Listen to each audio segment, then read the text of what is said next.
আল্লাহ আপা জানেন, আমাদের পাশে ফ্ল্যাটের যে মেয়েটা আছে না, ও একটা ছেলের সাথে পালিয়ে গেছে গতকালকে।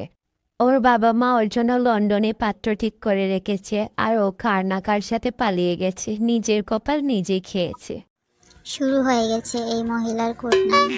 দুনিয়ার কে কি করে সব খবর রাখে, শুধু নিজের খবরটাই রাখে না, বজ্জাত মহিলা। আপা, কে কি করলে এসবের খবর রাখার সময় আছে বলেন? সারাদিন সংসার সামলাতে সামলাতেই দিন চলে যায়। আচ্ছা আপা বসেন, আমি আপনাদের জন্য একটু চা নাস্তা নিয়ে আসি। এই বজ্জাত কুটনি মহিলাটাকে আম্মু আবার চা খাওয়াইতে চায়। এই কুটনি মহিলার বাচ্চাটা কেমন করে তাকিয়ে আছে দেখো। আমার তো মনে নেই এই কুটনি বজ্জাত মহিলার বাচ্চাটা একটা শোষা। আমার রুমে সব চিপ বিস্কুট রাখা আছে, ওইগুলো খেয়ে ফেলবে। এক্ষুনি গিয়ে ওইগুলো লুকোতে হবে।